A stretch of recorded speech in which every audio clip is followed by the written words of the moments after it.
Mga kaibigan, mga manlalaro yan ng Cagayan Valley Rising Suns. You can see Jack Jonella, petics lang eh. No? Diyan, Lucette Dawis. Katakot to. Oh, nandun si, dumaba na dyan. Ang lakas. Joy Benito. Yung dalawa nilang tie reinforcements, nandyan na rin. Oh, yung sa kakatakutan natin yan. Mamaya mga lineups nga, danan nga natin yung mga iba. Papayawan lang natin yung ating mga viewers. Kung sino-sino ang abangan natin. Si Bakero nandyan. Yan. Dapat kalaban namin yung team niya eh. Kasi she coaches yung Poveda High School. Right. Kalaban namin.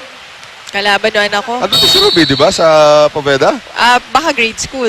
Pero high school kahapon. Wala. Kalaban na Miriam.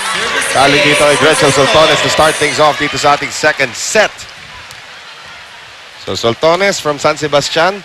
Of course, yung Philippine Air Force, ang ganda rin tignan ng kanilang lineup.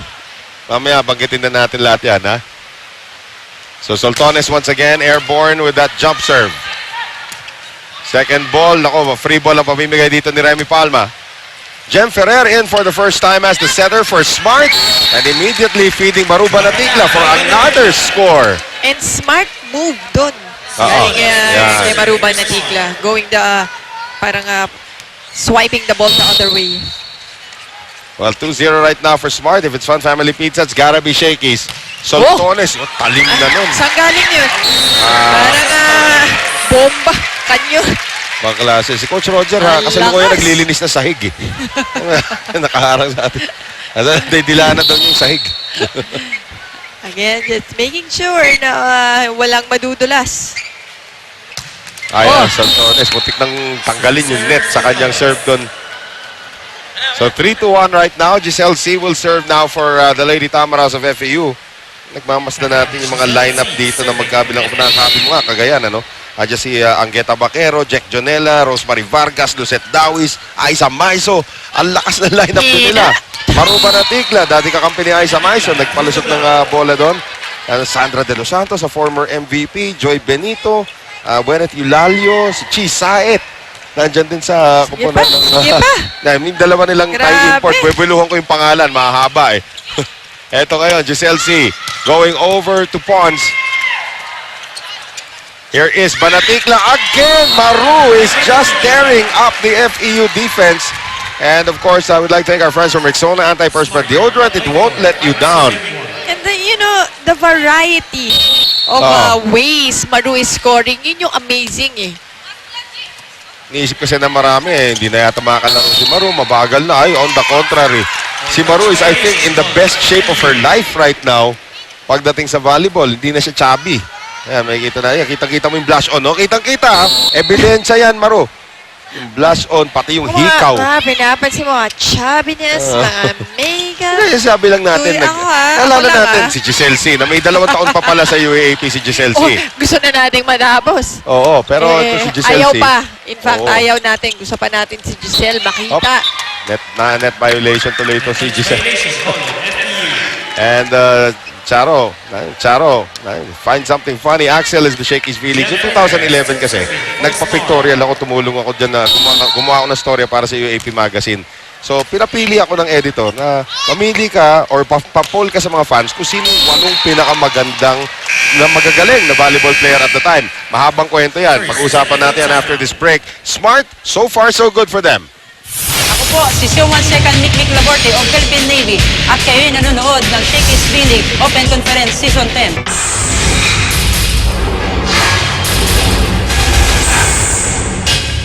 Maalala po muli mga kaibigan, bukas po dito rin po sa GMA News TV at 1 p.m. FEU kontra sa Philippine Army.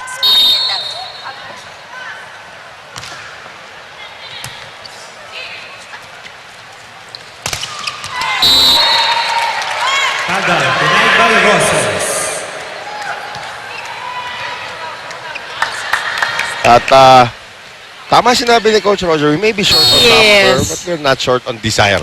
Ito na yung pang 8 player niya naglalaro. Importante. You have to want it eh. Right. Banatikla.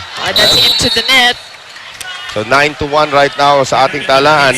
Nag-uusapan natin yung dati kong sinasabi, 2011 nagpa-pictorial ng UAAP Magazine. So mga napili ng fans noong time na yon, sa UP si Amanda Isada. Okay, yung libero. Sabi ko, varying positions pa. Sa FEU, napili si Giselle C. Ang cute naman talaga Oo. eh. Pero nung ginawa namin, minikapan namin, binigyan namin ng magandang damit. Talagang hindi mo makikilala. Nung pinag-pictorial nga sila noon sa para sa magazine na yun, hindi daw sila mukhang mga atleta.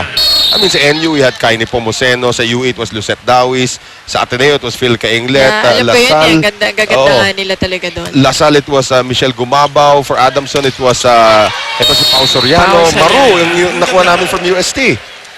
So talagang hindi talaga sila mukhang mga volleyball player.